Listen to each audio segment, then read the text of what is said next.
Italiano. Italian word of the day for today, Friday, 26 May 2023, is orrore, and it's a long R, orrore.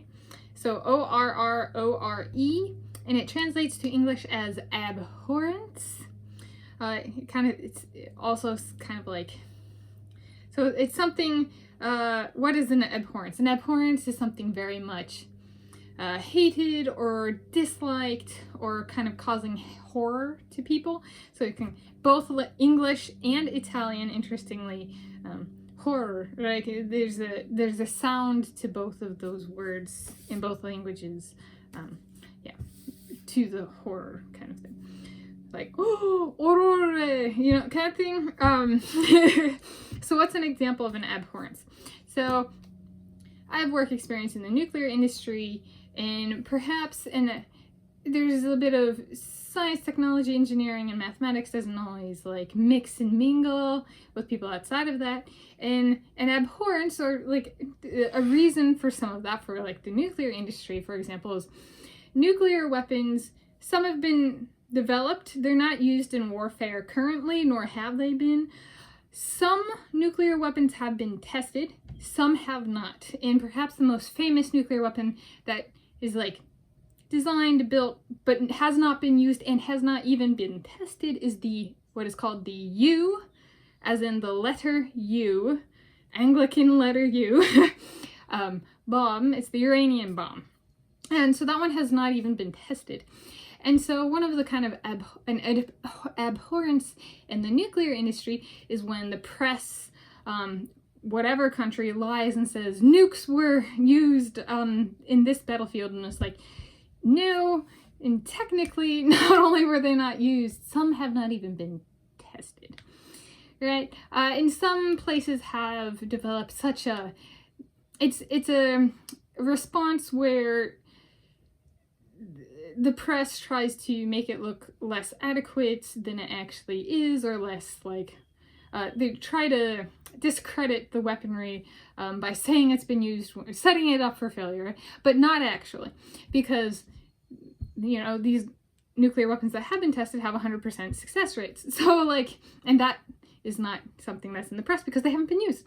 So there's, one could fashion it as delusional press coverage of weaponry in that's used today in war. There's a lot of wars ongoing, and the United States of America has its fair share in the Middle East, more than its fair share in the Middle East in my lifetime, so since the early to mid 1990s. And so yeah, there's a bit of, perhaps one group that's very famous for is the Parisians, especially Parisian politicians, like to say, we'll test it out, it's not going to work anyway. So there's the, give it to the mayor of Paris and say, press the detonation button. Also, nuclear weapons take a little while to charge, it's not an immediate detonation. But so the Parisian politicians have self-volunteered to detonate a nuclear weapon in their own city, which, good on them for volunteering for that. Those of us in the nuclear industry take it seriously, and if one really wanted to detonate a nuclear weapon, and they do, the Parisians do, good on you. And I recommend the uranium bomb because that one hasn't even been tested, so just use the real weapon on one's own city. Go for it. Has my security codes, go ahead. Since the Parisians are 100% certain it won't work anyway, it shouldn't be a problem since they volunteered, kind of thing. So that's an abhorrence in the nuclear industry, is people who don't take, don't actually take reality into account. They're delusional. Press coverage globally, interestingly enough, can be that way, not just in the United States of America, not just the English press, English language press, I should specify. And so, but like, I mean, right, yeah. So it's about not taking a situation seriously when the things that are published are inconsistent with reality. Right? So that's the abhorrence. It's like they can view the weapons as whatever they want. However, when they start reporting on things that have not happened, or outright lying, spreading misinformation about nuclear weapons, there's a bit of, well, assuming that they would be liked, like if they thought, oh, we nuclear scientists love us, and you're like, at some point, not being delusional might do them good, like maybe taking into account reality.